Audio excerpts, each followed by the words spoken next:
Here now, Republican Congressman Buddy Carter of Georgia, member of the House Budget Committee. It's always a wild ride, right? We don't know quite what to expect. I would imagine you and your colleagues and those in the Senate were preparing for a bit of a battle. Is this a surprise, the about-face from Schumer on this? Well, it is a surprise, but it's a pleasant surprise because I will tell you, a government shutdown is not what we need right now, especially if you look at the reason the Democrats want to do this. The only reason they want to do it is to stick it to Trump.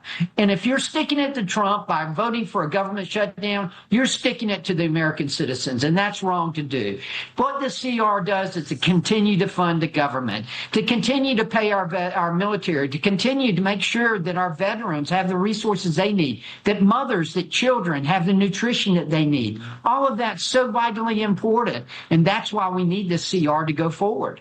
Republican Senator Rand Paul of Kentucky has indicated that he will vote no. He says the measure doesn't do enough to cut the deficit. Do you think because more Democrats may get on board, that might change? What do you anticipate? I doubt that Rand Paul is going to change his vote. We need 7 Democratic votes in order to get through cloture, and that will be important. But it's, look, a stopgap funding bill is never the best thing to do. But in this case, in the situation that we're in, it's really the only choice that we have without shutting down the government, and that's not what we need to do. It feels like, Congressman, we're in this situation more often than not, right? We're up against a midnight deadline, and do we have the votes? And all these government workers are wondering if they'll come to work. Why do we keep finding ourselves in this position, and what happens between now and the next vote?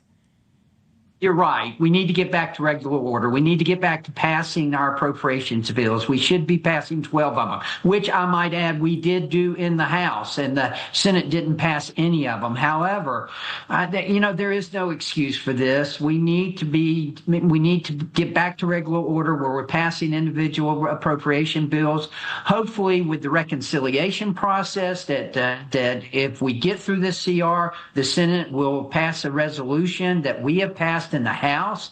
Then we can get to work on a reconciliation bill, which will bring just a tremendous boost to this country and to our economy. In every negotiation, you get some of what you want and you don't get some of what you don't. In this bill as it stands right now, what in it didn't you like but still voted for just so that we don't have a shutdown?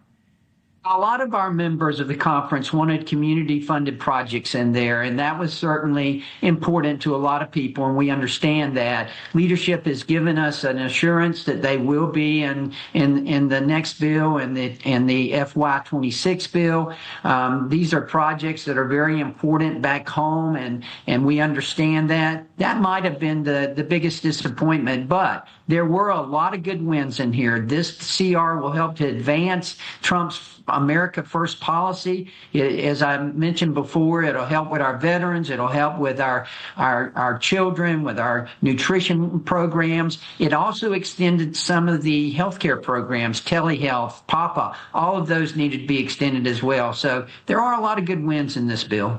While I've got you, there's a lot of debate and uncertainty for those who work for the Office of Veterans Affairs and other government agencies with the actions of DOJ right now. What are your thoughts on how things are going, how that's being communicated and carried out? Well, communication may be better, and hopefully that we've learned some lessons through that. We had the opportunity in the Republican conference to meet with Elon Musk and some of the members of the DOJ team, and we explained to them we need to do a better job of communicating. I think they got that message well, and hopefully they will do a better job in the future. But look, I applaud what they're doing, and every taxpayer in America should be applauding this. Regardless if you're a Republican or a Democrat or independent, you're paying taxes. And when they are going in and finding the waste, the fraud, abuse, that's saving all of us money. Congressman Buddy Carter, good to see you as always.